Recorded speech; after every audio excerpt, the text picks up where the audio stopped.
Hello and welcome to this tutorial. So for the materials, we're going to need a hook. This is approximately 1.25 millimeter hook, a lighter or a pair of scissors, and you're going to need a pair of loops. These loops are size 6 centimeters diameter, and you're going to need a ball of yarn. So first we're going to start with making single crochets around the loop. And first, to begin with the single crochet, we're going to start with making a slip knot. Once you have made a slip knot, you just insert your hook in the slip knot and begin making single crochets around the loop. We will be making 66 single crochets around this loop size. If you're going to be working with a bigger loop, just work with whatever number is enough to fit the whole loop around. We're going to divide into 6 spaces each, so you can also choose to work with a number that is divisible by 6. So for 66, we're going to divide into by 6 so that we can get approximately 11. I don't know if I should say 11 flowers or 11 points for the design. So I have completed my loop. I have done 66 all around, and this is how it should look.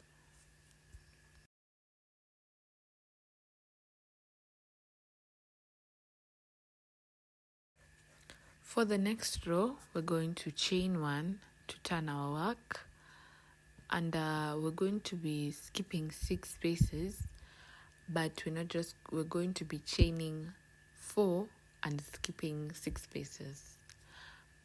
Let me repeat that. You're going to chain 4. You're going to make a chain of 4. So counting the first chain we made, that's 1. So we're just going to add 3 more. Once we have the 4 chains, you're going to count 1, 2, 3, 4, 5, and in the 6th space, we're going to do a single crochet. So you're going to be chaining 4. In the 6th space, you will make a single crochet up until you get to finish that row. So you just chain 1, 2, 3, 4, count 6 spaces, 1, 2, 1, 2, 3, 4, 5, 6. Make a single crochet in the 6th space. So that's the pattern we're going to do for the second row.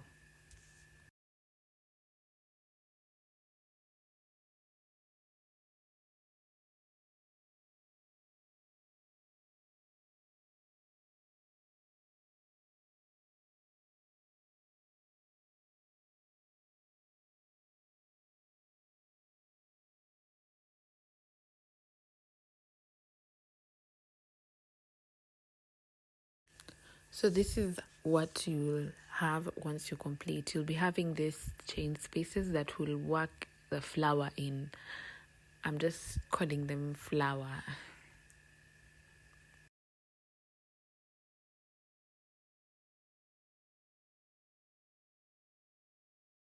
So finish off your last space of 4 chains with a slip stitch.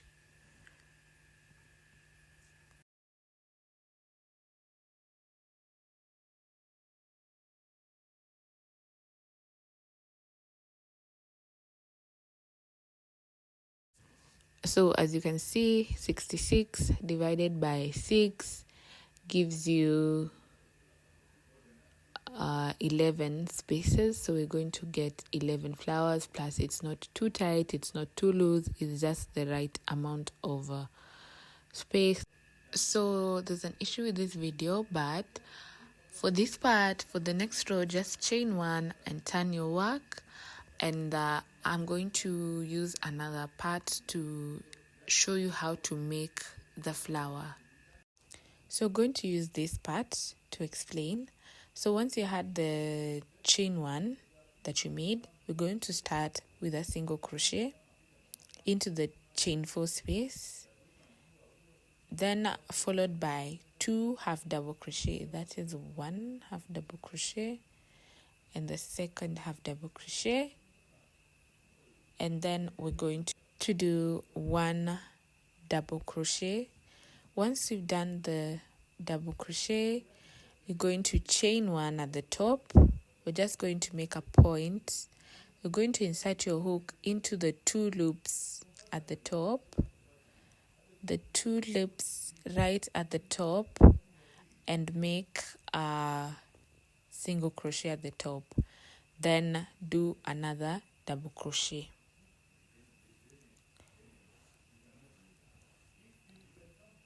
And we're going to now do the vice versa, the double crochet, then 2 half double crochets to finish off this flower part.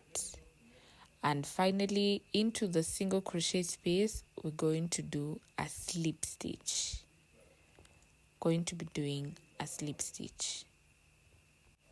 So I'm just completing my second half double crochet before I do the slip stitch to finish this flower. I just put the video on a slow motion mode so that you can at least be able to follow up. So now that is me inserting the hook into the single crochet space that I had made in row 2, if you do remember. And now for this row, we're going to just do a slip stitch, and now we have a triangular shaped flower. So just to repeat the pattern, for the flower part, you just begin with a single crochet followed by 2 half double, then 1 double crochet. You do the single crochet at the tip, then you go back cascading down.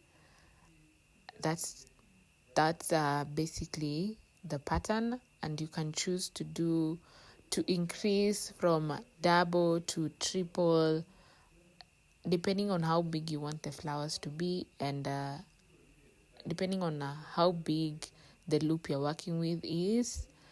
But this pattern works well, so you just go increasing. You create that point at the top, and then you go back with the same pattern used on this other side to increase. Now you use it to decrease as you slope down.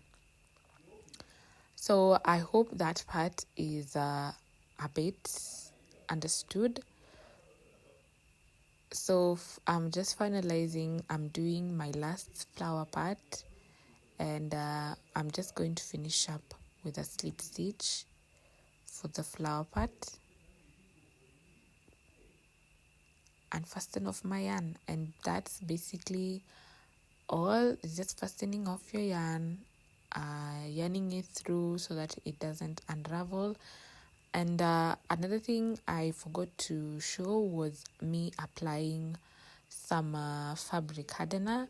Basically, I just take some bit of wood glue, add it into some water, and apply in the earrings, leave it to dry. Ensure you mix it well so that the earrings don't remain with a bit of white residue from the glue. Just ensure you mix it well and don't apply too much of it on the earring. It will help give the earrings shape. When someone wears them, they don't easily fold inwards or fold outwards. It will make it firm and give it a nice look. So ensure you apply the glue on the wrong side, the part that's going to be inside. And when you start your next loop, ensure you start on the opposite side from where you began, the other side. Am I making sense? If you started on the side of the hook, you can start the other loop. You can start on the side of the clasp, the one that holds the hook. So do it on opposite sides so that when you wear them, they can both be on the right side. Thank you for watching, and remember to tag me on your creations.